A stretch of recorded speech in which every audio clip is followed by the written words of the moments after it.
खुलुमबाय गोजोन फुंबिलिनि गासिबो बड'लेण्ड बुब्लिनि अनसायगिरिफोरखौ बरायग्रोबाय। दिनै 18 आगस्ट रबिबारनि फान्जामुथिखौ फरायथिनो लादों आं किलिखां ब्रह्मआ। फान्जामुथिनि गिबियाव दं मेष राशि। समाजनि मोजां हाबा मावनानै बयजोंबो मान सन्मान होजागोन, गोसोआ गोजोननाय मोनगोन। वृष राशि।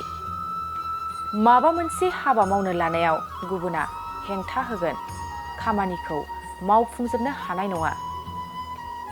मिथुन राशि। गावनि थांखि लानायखौ जाफुंहोनो हानाय नङा, गोसोआ जोबोरैनो दुखु मोनखांगोन। कर्कट राशि। गोसो थोनायनि लैथोआव गोग्लैगोन, गोसोआ उरां फारां जागोन। सिंह राशि। धोन दौलत आरजिनानै लानो हागोन, बेफार फालांगियाव मुलाम्फा जागोन। कन्या राशि। नोंथाङा गोरोन्थि हाबा मावफ्लांगोन, साजा मोननो गोसोआव गिखांनाय फैगोन। तुला राशि। खामानिफ्रा मावब्लाबो जोबस्रांनाय नङा, देहाखौ जोबोरैनो खस्थ' मोननांगोन। वृश्चिक राशि।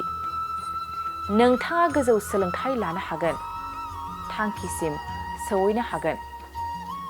धनु राशि। नोंथांनि अहंकारनि जाहोनाव रांखावरि जोबस्रांलांगोन, न'खराव जेंना सोमजिगोन। मकर राशि। लामा दावबायनाय समाव गाज्रि गोहोम गोग्लैनो हागौ, सांग्राङै थानाया गाहाम जागोन। कुम्भ राशि। गावनि आंगोजों नंखाय दायावनो बदनाम खालामजागोन, दुखु दाहाजोंनो साना बारलांगोन। मीन राशि। गोसोनि साननाय हनाया जाफुंसारगोन, बरादा जोबोरैनो मोजां जागोन। दिनै सानसेनि राशि फरायथिनायाबो एसेनोसै। आसा खालामो नोंथांनि दिनैनि साना मोजाङै मोजां थांगोन, बेखौ बड'लेण्ड बुब्लि नखरनिफ्राय मिजिंथिबाय। गोजोन्थों।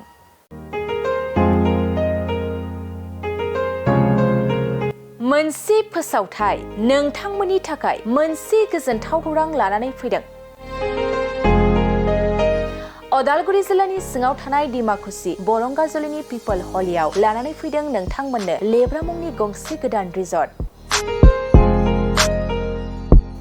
नोंथांमोना बे लेब्रा मुंनि गंसे गोदान रिजर्टखौ तामुलपुर रडनिफ्राय फैब्ला सुख्लाय ब्रिजनि आगदा आरो अदालगुरि रडनिफ्राय फैब्ला सुख्लाय ब्रिजनि सिगाङाव आगसिथिंजाय मोननो हागोन। लेब्रा मुंनि गंसे गोदान रिजर्टआ नोंथांमोननो गोसोबायदि सुबिदा खालामनानै होनाय जादों। नोंथांमोना बे लेब्रा रिजर्टआव बर'नि गासै जाग्रा जामुंखौनो मोननो हानायजों लोगोसे बेवहाय नोंथांनि सुबिदा बायदि अर्डार खालामनानै जानो हागोन। जुदि नोंथांमोना तामुलपुरनिफ्राय अदालगुरिसिम थांनाय समाव ओंखामजों लोगोसे बायदिसिना जालांनो गोसो दंब्ला नैबे 8638879656 जानबुं नम्बराव कल खालामनानै सिगांग्रो अर्डार खालामहरनो हागोन।